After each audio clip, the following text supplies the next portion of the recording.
Hello everyone, welcome to Dexter cam. आज हम लोग बात करने जा रहे हैं अमाइंस और बायोमोलिक्यूल्स के पीवाईक्यूज 2026 जनवरी अटेम्प्ट के बारे में बात कर रहे हैं। और ये करने के बाद ऑर्गेनिक जो है वो जनवरी अटेम्प्ट के सारे क्वेश्चंस कंप्लीट हो जाएंगे जो हम लोगों ने ढंग से कर लिए हैं।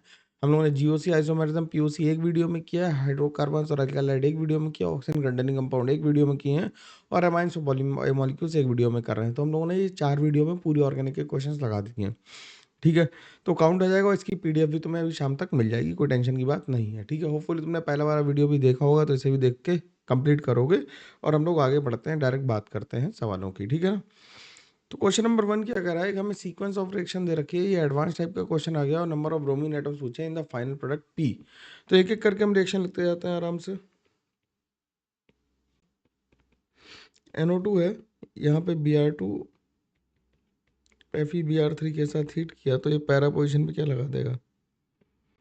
NO2 para direct Meta directing है तो मेटा पोजीशन पे क्या लगा देगा? Br लगा देगा। ठीक है, फिर SnHCl से क्या हो जाएगा? SnHCl के साथ हीट करोगे तो रिडक्शन हो जाएगा, रिडक्शन हो जाएगा तो NO2 कन्वर्ट हो जाएगा NH2 में। और HCl है तो मीडियम जो रहेगा वो एसिडिक रहेगा। तो यहाँ पे जब भी न्यूट्रलाइजेशन की बात आए तो ये बेसिकली NH3+ बनेगा जब pH न्यूट्रलाइजेशन आएगा यहाँ पे। तो इसे घबराने की ज़रूरत नहीं है, नया शब्द नहीं है, न्यूट्रलाइजेशन तो करना ही पड़ेगा और अच्छे से लिखा हुआ है तो बढ़िया बात है। तो इससे क्या बन जाएगा? यहाँ पे बन जाएगा NH2 और Br। अब NH2 और Br के बाद हमसे कह रहा है Br2 वाटर लिया तो Br2 वाटर क्या करेगा? तीनों जगह पे ब्रोमिनेशन करेगा, तीन जगह पे ब्रोमिनेशन करेगा तो NO2 ऊपर आ जाएगा NH2 और इसके ऑर्थो और पैरा पे ब्रोमिनेशन होगा तो यहाँ पे ब्रोमीन, यहाँ पे ब्रोमीन, यहाँ पे ब्रोमीन। अब ब्रोमीन लगाने से हिचकना मत क्योंकि तुमसे कंपाउंड में पूछा है कितने ब्रोमीन आएंगे।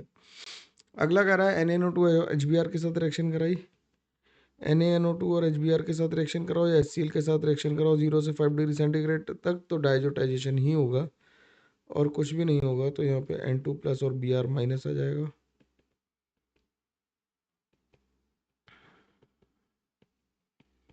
ठीक है, और फिर कह रहा है COBr और NaBr से रिएक्शन कराई, यानी कि सेंड में रिएक्शन करा रहा है।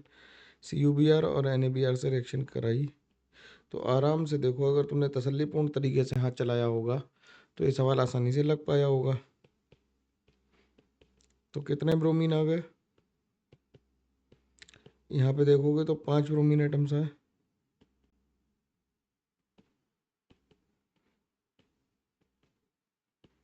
पांच एटम आ गए ब्रोमीन के, तो आंसर क्या लिख देंगे हम लोग? 5 लिख देंगे। ठीक है ना, तसल्ली से सवाल लगाना है, ज़्यादा कलाकारी करने की ज़रूरत नहीं है। बिल्कुल स्मार्ट होने की कोशिश मत करो, धीरे से सवाल लगाओ, आसानी से लगेगा। अगला कह रहा है consider the following sequence of reaction, और हमसे क्या कह रहा है?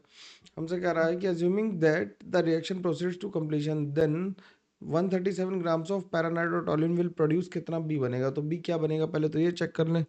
तो ए बन गया क्या? SnHCl से रिडक्शन हुआ पीएच न्यूट्रलाइजेशन के बाद क्या बन गया? ये यहाँ पे S3 आ गया और यहाँ पे आ गया NH2। फिर इसकी रिएक्शन जब हुई, यहाँ पे क्या लिखा? एसिटिक एनहाइड्राइड लिखा हुआ है। यहाँ पे क्या लिखा हुआ है? एसिटिक एनहाइड्राइड लिखा हुआ है तो CH3 COO के साथ जब रिएक्शन हुई तो यहाँ पे क्या बन जाएगा? बन जाएगा CH3, यहाँ पे बन जाएगा NH और यहाँ पे आ जाएगा COCH3। ठीक, ये एस्टाइलेशन करेगा। फिर Br2 और एसिटिक एसिड से रिएक्शन होगी, Br2 और ACO से रिएक्शन होगी तो क्या होगा? NH की बात मान के यहाँ पे Br लगा देंगे। ठीक, यहाँ पे क्या लगा देंगे? Br लगा देंगे और यहाँ पे क्या आ जाएगा? यहाँ पे आ जाएगा NH COCH3। तो ये बन गया B। अब इसका मोलर मास निकाल लो। मोलर मास ऑफ 4 नाइट्रोटोलुइन कितना आ जाएगा? आ जाएगा CH3 हो गया 15, C6H4 है तो ये हो गया 76, NO2 हो गया कितना? 16 तो नहीं, 32 और 14, 32 और 14 46। तो ये हो गया 6 चंक 12 17 सिलाई 1 4 4 11 और 1 13, 137 ग्राम सही। तो मोल्स कितने आ गए? मोल्स आ गए 137 इंटू 10⁻³ ग्राम्स है, डिवाइडेड बाई 137 कर दिया तो ये 10⁻³ मोल्स आ गए। ठीक। तो 10⁻³ मोल्स ऑफ बी फॉर्म कितने होंगे? Moles of B formed B होंगे जो कितने होंगे? 1:1 की स्टोइचियोमेट्री चल रही है तो 10⁻³ मोल्स होंगे। तो मोलर मास ऑफ बी कितना आ जाएगा?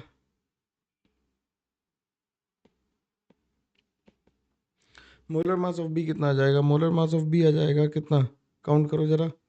यहाँ से ये काउंट हो गया था इतना यहाँ पे, तो एक हमने और कम मैच कर दिया, तो ये हो गया कितना? 75 बेंजीन का, प्लस 80 हो गया, प्लस 15 हो गया किसका? ऊपर वाले CH3 का, प्लस NH का हो गया 15, प्लस CO का हो गया 28, प्लस CH3 जो लगा उसका 15 हो गया। तो 15, 90, 90, 130, 120, 120, 200, 228 आ गया ये। तो मास ऑफ बी फॉर्म कितना हो गया? आराम से कैलकुलेशन करोगे हो जाएगी। इंटू 10⁻³ ग्राम्स आ गया, यानी कि 228 मिलीग्राम्स आ गया। तो आंसर हमारा जो आया वो 228 मिलीग्राम्स आ गया। आसानी से बिल्कुल सीधा करके सवाल लगा दिया, कोई इसमें परेशानी की बात नहीं है। अगला क्या कह रहा है? पी की रिएक्शन अमोनिया के साथ हीट किया, क्यू बना। क्यू की रिएक्शन KOH और Br2C की, फिर CHCl3 और KOH से रिएक्शन करा के NC बनाया।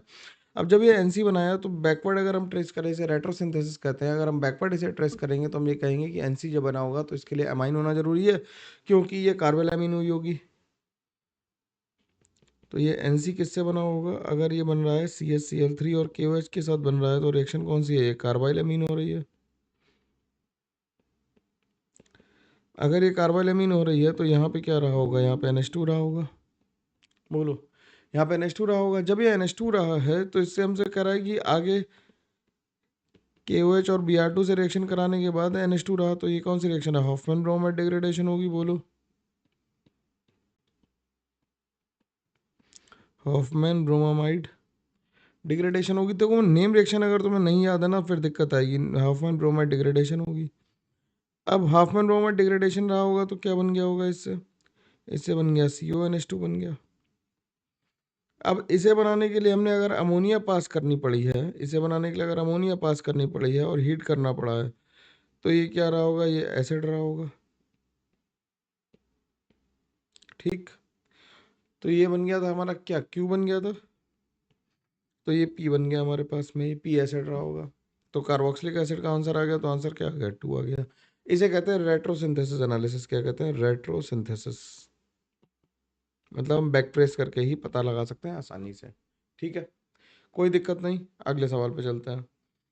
क्या कह रहा है? अगला सवाल कह रहा है कि a student perform analysis for an aliphatic organic compound X. ठीक, एलिफेटिक कह रहा है, ध्यान रखना। जिसमें एनालिसिस में कार्बन, हाइड्रोजन और नाइट्रोजन के हमें परसेंटेज पता है। On treatment with HNO2 and produce another compound Y which does not contain any nitrogen atom, यानी कि डाइजोटाइजेशन हो गया और अल्कोहल बन गया। However Y compound control oxidation with another compound give Z which performs iodoform test. तो देखो, इससे अगर हम कराएंगे तो आइडोफॉर्म नहीं होगी, इससे कराओगे तो इसमें हमारे पास पीएच आ गया, तो इसमें आइडोफॉर्म का स्कोप नहीं आ पाएगा क्योंकि एलिफेटिक कंपाउंड कह रहा है। ठीक, इसमें आइडोफॉर्म हो सकती है और इसमें आइडोफॉर्म हो सकती है। तो हमें पहले निकालने पड़ेंगे कितने कार्बन और नाइट्रोजन हैं। तो कार्बन, नाइट्रोजन और ऑक्सीजन लिख लिया, 12, 14 और 16। ऑक्सीजन नहीं है, चल 12 नाइट्रोजन और हाइड्रोजन है। ठीक, कार्बन, हाइड्रोजन और नाइट्रोजन है अपने पास में। ये हो गया एक और ये हो गया 14। इसके परसेंटेज कितना दिया है? 61.01। ये दिया 15.25 और ये दिया 23.74। सिंपल रेशियो निकाल लिया, 16.01 डिवाइडेड बाई 12, ये हो गया 15.25 डिवाइडेड बाई 1 और ये आ गया 23.74 डिवाइडेड बाई 14। इससे आ गया कितना? ये आ गया 5.08। इससे आ गया 15.25 और इससे आ गया 1.7। तो ये आ गया, अगर हम डिवाइड कर दें तो ये 3 आ गया। ये आ गया कितना? ये आ गया 9 और ये आ गया 1। तो जो फॉर्मूला बन गया वो C3H9N बन गया। तो हमें 3 ही कार्बन चाहिए, तो ये फोर्थ भी नहीं हो सकता। तो हमें ऑप्शन क्या आ जाएगा? ऑप्शन अपना बी आ जाएगा। अब देखो क्या हो रहा है, अगर हम इस ऑप्शन को चेक कर ले, क्रॉस वेरीफाई कर ले जो इन्फॉर्मेशन गिवन है, कि इसकी अगर NaNO2 और HCl से रिएक्शन कराओगे, क्या करा रहा है? NaNO2 HCl से रिएक्शन करा रहे हैं तो इससे अल्कोहल बन जाएगा, जो फर्दर ऑक्सीडेशन करने पे क्या बना देगा? कीटोन बना देगा, और जो आइडोफॉर्म टेस्ट देगा। CH3 और CH3CO माइनस बना देगा। तो आंसर क्या आ जाएगा? आंसर हमारा 3 आ जाएगा। आसानी से आ पाएगा, तुमसे इसमें बस फॉर्मूला निकलवाने की कोशिश की गई। क्या कर रहा है? Total number of alkali insoluble solid sulphonamides obtained by the reaction of given with the hints for reagent. अब इनसॉल्युबल चाहिए तो हमें कौन सा चाहिए? अगर इनसॉल्युबल सॉलिड चाहिए जो फर्दर नहीं घूम रहा है सल्फोनामाइड से फर्दर नहीं घुल रहा है, तो यानी कि 2 डिग्री अमीन चाहिए। तो 2 डिग्री अमीन देख लो कौन कौन सी है। एनिलीन बना लेते हैं स्ट्रक्चर। एनिलीन तो 1 डिग्री है, तो ये बेकार हो गई। एन मिथाइल एनिलीन 2 डिग्री आएगी।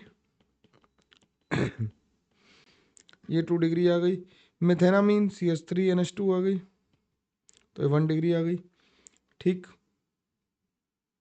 फिर कह रहा है एन एन डाई मिथाइल मिथेनामीन कह रहा है, तो एन एन डाई मिथाइल मिथेनामीन कैसा है? एन एन डाई मिथाइल मिथेनामीन, तो ये 3 डिग्री आ गई। ठीक।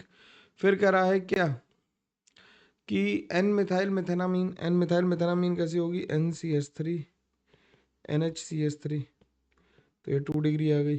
फिर फेनल मेथेन अमीन कह रहा है, फिनाइल मेथेन अमीन कह रहा है, तो फिनाइल मेथेन अमीन कैसे आ जाएगी? 1 डिग्री आ गई है। एन प्रोपाइल एनिलीन कह रहा है, एन प्रोपाइल एनिलीन कह रहा है, तो एनिलीन में एन प्रोपाइल ग्रुप जोड़ दो, तो ये 2 डिग्री आ गई। तो 2 डिग्री वाली 3 हो गई। एन फिनाइल एनिलीन कह रहा है, एन फिनाइल एनिलीन कह रहा है, तो यहाँ पे फिनाइल जोड़ दिया, तो ये भी 2 डिग्री आ गई। ठीक, 4 आ गई। फिर N N dimethyl aniline कह रहा है, N N dimethyl aniline कैसी हो गई? ये तो 3 डिग्री हो गई। ठीक। फिर कह रहा है एलाइल अमीन कैसी हो जाएगी? एलाइल अमीन ऐसी हो जाएगी, ये 1 डिग्री हो गई। तो 2 डिग्री वाली कौन कौन सी होगी? हाईलाइट कर लेते हैं। 1 2 3 और 4। तो आंसर कितना आ जाएगा? 4 आ जाएगा। ठीक है। और आइसोप्रोपाइलिन अमीन, जो आइसोप्रोपाइलिन अमीन है वो तो नहीं भूल गए, ये 1 डिग्री है। ठीक। अगला सवाल देखते हैं। अगला सवाल क्या कह रहा है? अगला सवाल कह रहा है कि the dipole moment of RCN is greater than that of RNC। ये सही बात है, क्योंकि ये ज़्यादा पोलर बॉन्ड है, इसलिए डाइपोल मोमेंट ज़्यादा है। And RNC undergoes hydrolysis in acidic condition to produce carboxylic acid. ये गलत बात है। तो ये ओवरऑल स्टेटमेंट कैसा हो गया? गलत हो गया, क्योंकि RNC की जब हाइड्रोलिसिस करते हैं तो इससे RNH2 बनते हैं और फॉर्मिक एसिड बन जाता है। ठीक। कह रहा है RNC hydrolysis under acidic condition produce a compound which on treatment with SOCl2। तो अब इसमें काफ़ी कहानी लिख रही है, तो लिख लेते हैं। RCN की रिएक्शन किससे कराई? H3O+ से कराई, तो इससे बन गया RCOOH बन गया। ठीक। RCOH बन गया। फिर इसका कह रहा है कि कंपाउंड बना जिसकी रिएक्शन SOCl2 से कराई, SOCl2 से कराई, तो RCOCl बन गया। ठीक। Followed by treatment with ammonia gas, तो अमोनिया गैस से जब कराई तो एमाइड बन गया, तो ये X बन गया। X कंपाउंड को NaOCl और NaOH से ट्रीट कराया, तो ये हॉफमैन ब्रोमाइड डिग्रेडेशन हुआ। इसे हम क्या लिख सकते हैं? Cl2NaOH लिख सकते हैं। तो ये हॉफमैन ब्रोमाइड डिग्रेडेशन हो गया। फिर से भाई रेजेंट पहचानना आना चाहिए। जब NaOCl और NaOH लिखा हुआ है, इसका मतलब क्या लिखा? Cl2NaOH लिखा हुआ है, तो हॉफमैन ब्रोमाइड डिग्रेडेशन आ गया है।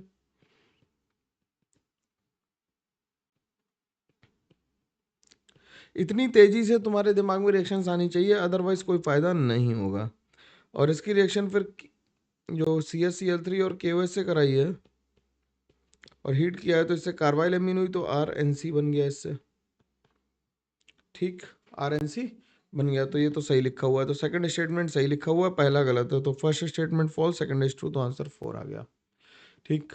अगला सवाल क्या कह रहा है? कह रहा है student plan to prepare acetanilide from aniline using acetic anhydride. तो एनिलीन से हमसे क्या कह रहा है कि CH3CO OCOCH3 की रिएक्शन कराने पे एसिटानिलाइड बन रहा है। ठीक है। कह रहा है 93 grams of aniline, 99.3 grams of aniline, however the student manage to obtain only 11 grams of try acetanilide. Percentage yield बतानी है, तो इसका मोलर मास, इसके मोल्स हो गए 9.3/93, यानी कि 0.1 मोल हो गया।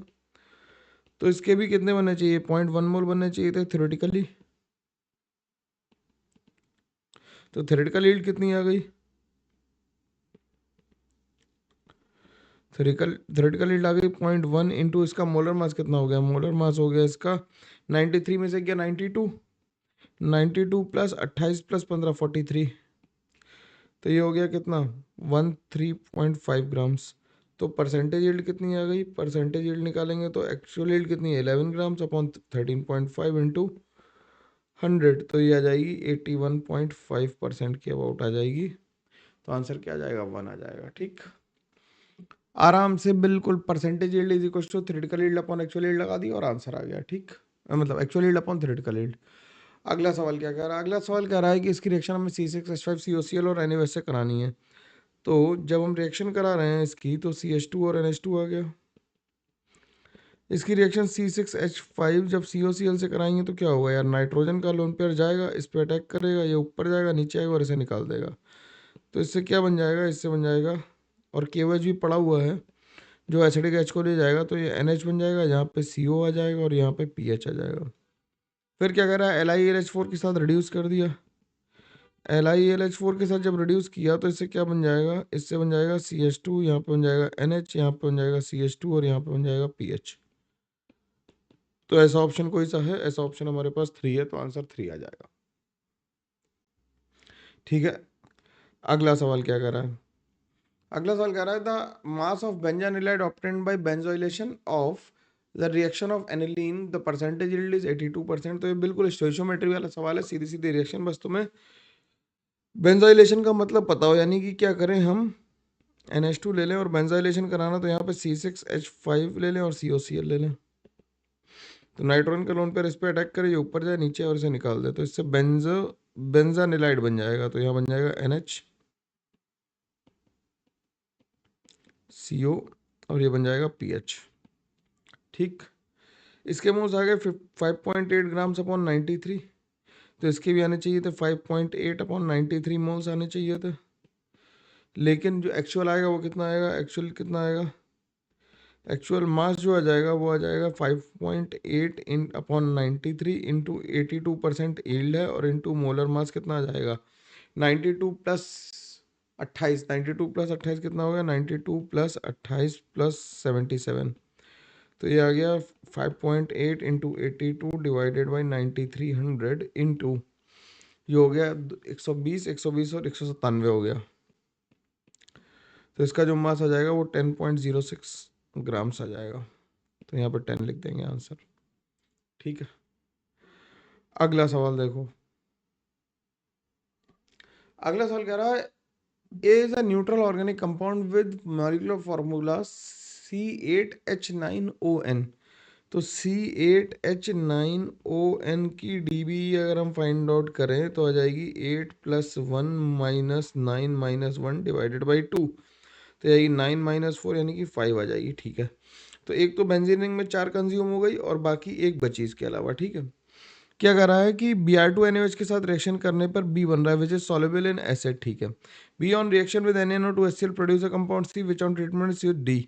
डी की हाइड्रोलिसिस करने पे ऑल्सो ऑब्टेन हो जा रहा है, जिसमें क्या हो रहा है डी के, अब देखो इस सवाल को पकड़ने के लिए तुम्हें बहुत कम इन्फॉर्मेशन पता है, लेकिन एक इन्फॉर्मेशन ये मस्त स्टेटमेंट तुम्हें दे दिया है बहुत अच्छा सा कि ई ऑन एसिडिफाइड केमेनोफोर एफ बन रहा है जिसमें केवल 2 टाइप के हाइड्रोजन है। अब 2 टाइप के हाइड्रोजन है तो एसिडिफाइड केमेनोफोर से रिएक्शन कराने पे क्या हो जाएगा कि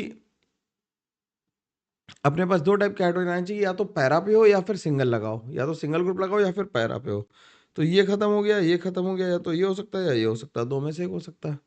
अब क्या कह रहा है कि हमें कह रहा है कि हाइड्रोलिसिस कराने से भी मिल जाता जो हमें पहले मिल रहा है। ठीक है, केमेनोफोर से रिएक्शन कराने से भी वही मिल रहा है और हाइड्रोलिसिस और Br2NaOH से रिएक्शन हो रही है, यानी कि ये नहीं हो सकता, 2 डिग्री मीन है, तो आंसर अपना कौन सा होगा, आंसर अपना 3 होगा। इसे जस्टिफाई करते हैं लिख के, देखो आराम से इसे बस लिख लोगे हो जाएगा काम खत्म। कैसे कि इनिशियल प्रोडक्ट ये मान लेते हैं और इसे सारी रिएक्शंस को लिख लेते हैं और देख लेते हैं क्या हो रहा है।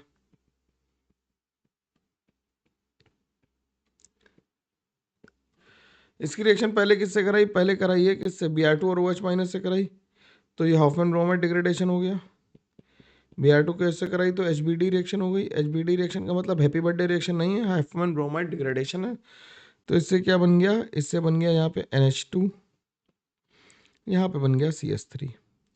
ठीक, इससे B बना। बी की रिएक्शन कह रहा है कि बी की रिएक्शन हमने कराई NaNO2 HCl से, NaNO2 और HCl से रिएक्शन कराई तो इससे क्या बन गया, डायजोटाइजेशन हो गया, तो N2 प्लस और Cl माइनस बन गया और यहाँ पे बन गया CH3, इससे बन गया C। सी की रिएक्शन NaCN से कराई, जब NaCN से रिएक्शन कराई तो यहाँ पे साइनाइड लग गया आके। इसकी रिएक्शन H3O प्लस से कराई तो COH बन गया और यहाँ पे बन गया CH3। ठीक, ठीक है। और इसकी अगर हम डायरेक्ट भी हाइड्रोलिसिस करा देते तो भी हमें यही मिल जाता, बोलो।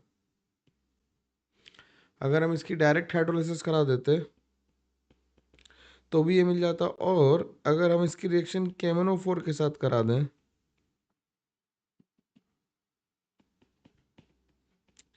अगर हम इसकी रिएक्शन KMnO4 के साथ करा दें एसिडिफाइड, तो क्या होगा, तो इधर भी COH आ जाएगा और इधर भी COH आ जाएगा, जिसमें दो टाइप के हाइड्रोजन है। तो आंसर क्या आ गया, 3। सवाल को क्रैक करना लंबा सवाल है, क्रैक करने का तरीका हम लोग तुम्हें बता रहे हैं, ठीक है ना। अगला सवाल क्या कह रहा है, अगला सवाल कह रहा है student has given A compound x with molecular formula C6H7N। तो C6H7N तो सिंपल हमें पता है कि एनिलीन ही है, ज़्यादा दिमाग लाने की जरूरत नहीं, एनिलीन ही है, क्योंकि C6H7 में C6H5NH2 कर दो, ठीक है। स्पेनली सॉल्युबल इन वाटर और डाइल्यूट HCl में आराम से घुल जा रही है, अच्छी बात है। X is soluble in water, x कह रहा है एक्स की ट्रीटमेंट CH3 से कंपाउंड बी बना जिसकी अनप्लीजेंट स्मेल है, तो यानी कि ये कौन सी हो रही है रिएक्शन, ये कार्बोलाइमीन हो रही है, ठीक। On reaction with benzene sulphonyl chloride X gives compound Z which is soluble in alkali, तो number of hydrogen atom present, different type के हाइड्रोजन एटम कितने हैं Z में, तो हम क्या करें, ये एनिलीन हो गया, एनिलीन की रिएक्शन CH Cl3 और KOH से करा दी, तो इससे क्या बन गया, इससे बन गया Y, ये कार्बाइल हो गई, ठीक। और इसकी रिएक्शन जब किससे कराई, इसकी रिएक्शन कराई PHSO2Cl से कराई, बेंजीन सल्फोनिल क्लोराइड से कराई, तो इससे बन गया PHNH, H double bond O, H double bond O, PH। तो इसमें कितने डिफरेंट टाइप्स ऑफ हाइड्रोजन होंगे, देखो अगर हम इसे कायदे से लिख दें,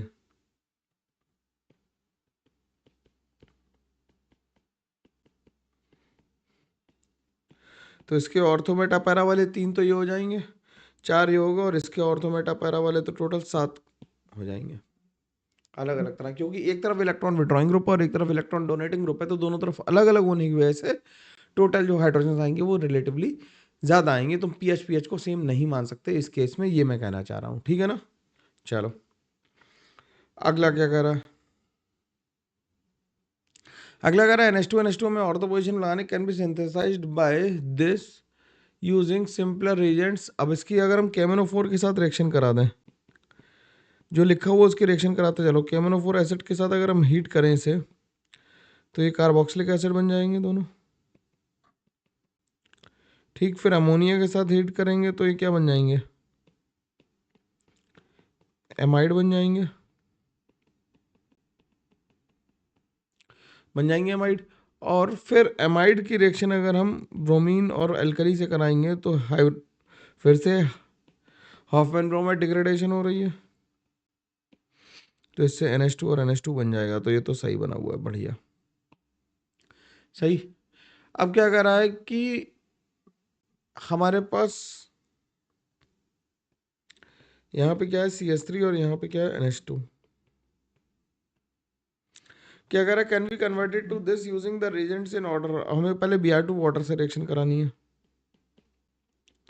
Br2 वाटर से जो ज़्यादा इलेक्ट्रॉन डोनेटिंग है उसकी बात मानी जाएगी, तो उसके ऑर्थो में लगाएंगे, पैरा तो पोजीशन ब्लॉक है तो NH2 के ऑर्थो में लगा दिया, फिर NaNO2 HCl से रिएक्शन कराई, जब NaNO2 HCl से रिएक्शन कराई तो क्या हो गया, डायजोटाइजेशन हो गया, डायजोटाइजेशन हुआ तो यहाँ पे आ गया CH3, यहाँ पे आ गया Br, यहाँ पे आ गया Br, और यहाँ पे आ गया N2 प्लस और Cl माइनस, ठीक।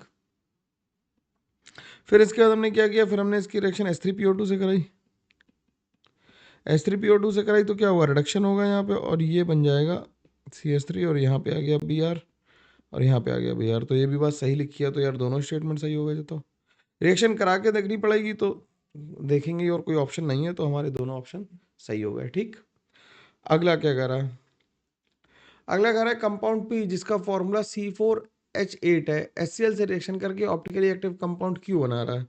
तो अगर हम ये कहें कि ये इस तरह की एल्कीन है या फिर ये, ठीक, कह रहा है कि आगे कह रहा है कि Cl बन गया, which on reaction with 1 mole of ammonia gives this, ठीक है, और किसके डाइजोटाइजेशन से S बन रहा है, तो PQRS बताना है।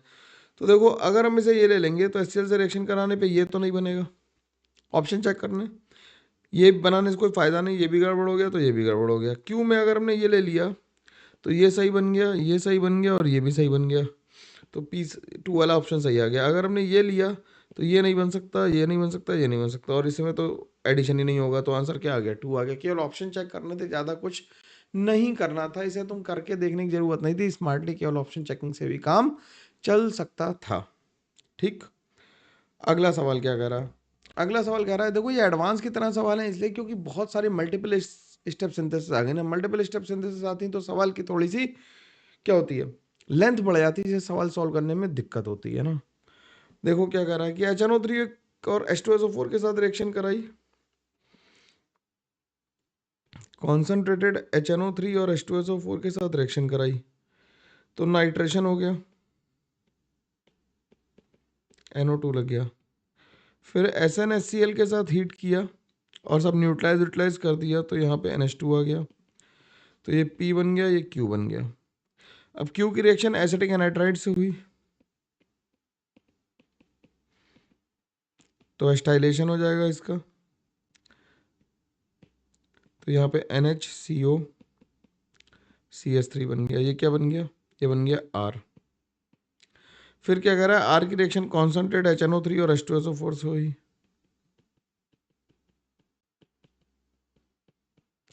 ठीक, 3 जगह लगाने से फायदा नहीं क्योंकि स्टेरिक एंट्रेंस है, तो पैरा पोजीशन पे NO2 लगा दो, इसमें भी पैरा पोजीशन पे NO2 लगा देंगे तो क्या बन जाएगा, यहाँ से NHCO CH3 बन जाएगा, और यहाँ पे पैरा पे आ जाएगा NO2, तो इससे क्या बन गया S की रिएक्शन HCl और ETOH से हुई, इससे एनिलीन बन जाएगा, और कुछ नहीं होगा, कोई फायदा नहीं, ये हटा देगा, इसे NH2 बन जाएगा, और यहाँ पे बन जाएगा NO2।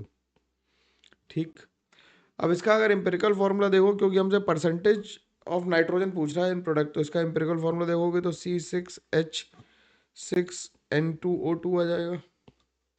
तो मोलर मास इसका कितना, परसेंटेज ऑफ नाइट्रोजन कैसे लिख देंगे, percentage of nitrogen is equal to 2 × 14 × 100 divided by total molar mass हो गया 72 + 6 + 28 + 32, तो ये आ गया 28 × 100 डिवाइडेड बाई 138, तो 20.38% आ गया, यानी आंसर कितना लिख देंगे, 20 लिख देंगे।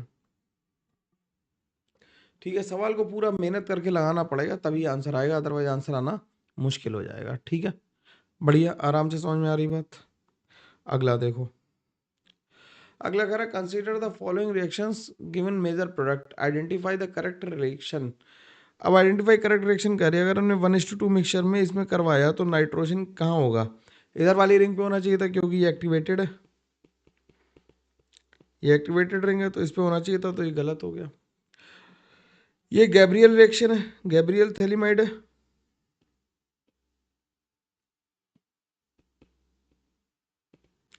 तो ये एरोमेटिक एराइल हैलाइड्स पे नहीं हो पाती, जब इससे कराएंगे तो साइनाइड बन जाएगा, और जब इससे रिएक्शन कराओगे तो इससे क्या बन जाएगा, जब आइसोसाइनाइड के तुम क्या कराओगे, रिडक्शन कराओगे, तो SnHCl से रिडक्शन करने पे इससे CH2NH CH3 बन जाता, ये नहीं बनता, तो ये भी गलत हो गई। और ये हॉफमैन ब्रोमाइड डिग्रेडेशन है, तो ये बिल्कुल ठीक लिखी हुई है। ये कौन सी है, फिर से तुम ये देख रहे हो हॉफमैन ब्रोमाइड डिग्रेडेशन कितनी बार आई है, हैप्पी बर्थडे वाली है ना ये, तो बहुत बार आई है, आसानी से हम लोग लिख देंगे।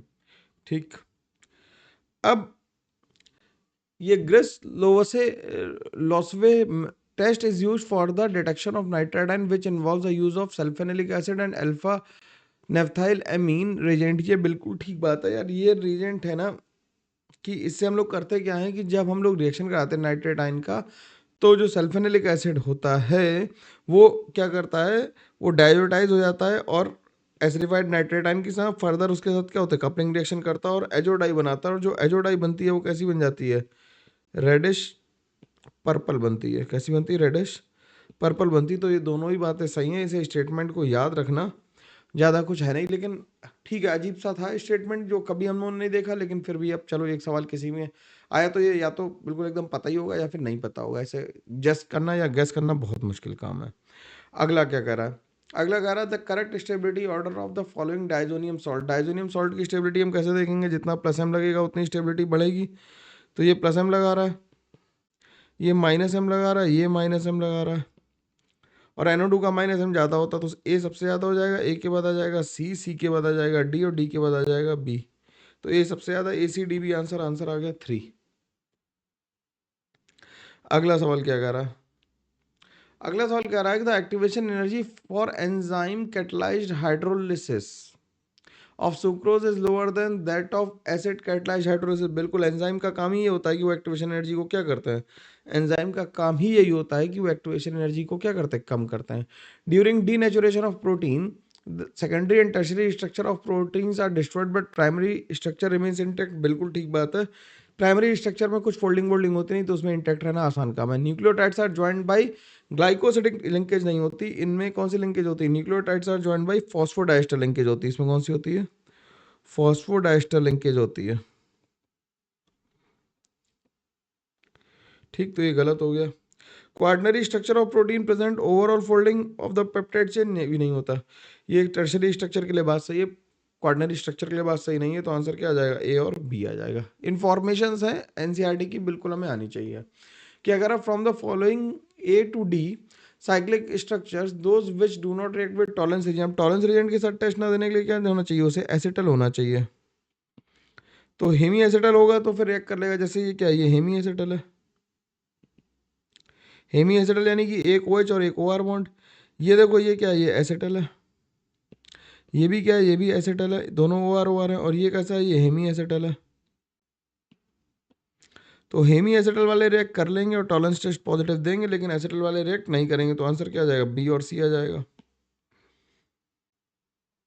ठीक है, अगला सवाल देखते हैं। अगला सवाल कह रहा था structure of 4 disaccharides are given below among given disaccharides non reducing sugar. अब नॉन रिड्यूसिंग शुगर में क्या होना चाहिए, एसिटल लिंकेज होनी चाहिए, हेमी एसिटल नहीं चाहिए हमें, हेमी एसिटल नहीं चाहिए। तो ये क्या, ये सुक्रोज बना हुआ है, देखो ध्यान से, ये सुक्रोज बना और सुक्रोज का नॉन रिड्यूसिंग, तो आंसर ए आ गया। जबकि इसमें देखोगे तो ये कैसी है, हेमी एसिटल है। बस यही देखने की बात है, बस ध्यान से, और कुछ नहीं है। ये भी क्या है, ये भी हेमी एसिटल है। एक तरफ भी हेमी एसिटल लिंकेज मिल गई तो काम खराब हो जाएगा। और ये भी कैसी है, हेमी एसिटल। तो ये ऑड वन आउट करते हैं तब भी तुम्हारा आंसर सही आ जाता। तुम्हें सुक्रोज का स्ट्रक्चर नहीं भी याद हो तो समझ में आनी चाहिए कि ये जो लिखा हुआ है ये CH2OH लिखा हुआ है। ठीक, ये क्या लिखा हुआ है, CH2OH लिखा हुआ है, इसलिए ये गलत हो गया। ठीक, नॉन रिड्यूसिंग हो गया। अब क्या कर रहा है, the number of possible tripeptides formed involving alanine glycine and valine where no amino acid has used more than once. तो हमसे ऐसे कहेंगे हमें तीन चीज़ों को अरेंज करना, कितने तरीके से अरेंज कर सकते हैं, 3 फैक्टोरियल यानी कि 3 × 2 × 1, यानी गणित से कर दें तो आंसर 6 आ जाएगा। ठीक, वैसे अगर लिखोगे तो क्या लिखोगे, एला वेल और मान लो ग्लाई लिख दिया, फिर एला ग्लाई और वेल लिखा, फिर वेल एला और ग्लाई लिखा। अब इसमें देखना कि जब हम पहले लिख रहे हैं तो उसमें इधर वाला NH2 छोड़ देंगे और उधर वाला CH छोड़ेंगे। मतलब इसे हम लिखेंगे तो एलानाइन का NH2 इधर रहेगा और यहाँ पे CONH लिंकेज इसके साथ आएगी। ठीक है ना, ठीक है ना। और इधर क्या बचेगा, ग्लाइसिन का COH बचेगा। ठीक, तो इसलिए हर बार ये अलग बन जाएंगे। तो ये वेल के साथ अब ग्लाई आ जाएगी और एला आ जाएगी, क्योंकि लिंकेज अलग अलग होती आ रही। इसी तरह से अब ग्लाई को पहले रख लो, ग्लाई वेल एला कर दो और ग्लाई एला वेल कर दो, तो टोटल ये 6 बन जाएंगे। ठीक, अगला देखो, अगला कह रहा है हाइड्रोक्सिलामीन है, हाइड्रोक्सिलामीन से ऑक्साइम बनाएंगे तो ग्लाइऑक्साइम बन जाएगा। Br2 वाटर से ग्लूकोनिक एसिड बनते हैं, बिल्कुल। एसिटिक एनाइड्राइड से पेंटाएसीटेट बनेंगे और HNO3 से सैक्रिक एसिड बनेंगे। ये स्टैंडर्ड रिएक्शंस हैं, बिल्कुल अच्छे से हमें याद होनी चाहिए। तो आंसर क्या आ जाएगा, 2 आ जाएगा। ठीक, ये स्टैंडर्ड रिएक्शंस हैं, इनमें कोई दिक्कत नहीं होनी चाहिए क्या कर रहा है, सुक्रोज डेक्स्ट्रोरोटेटरी कंपाउंड, बिल्कुल ठीक बात है, सुक्रोज डेक्स्ट्रोरोटेटरी होता है और मेरे को उसका ऑप्टिकल रोटेशन याद है 66.5 डिग्री के लगभग होता है।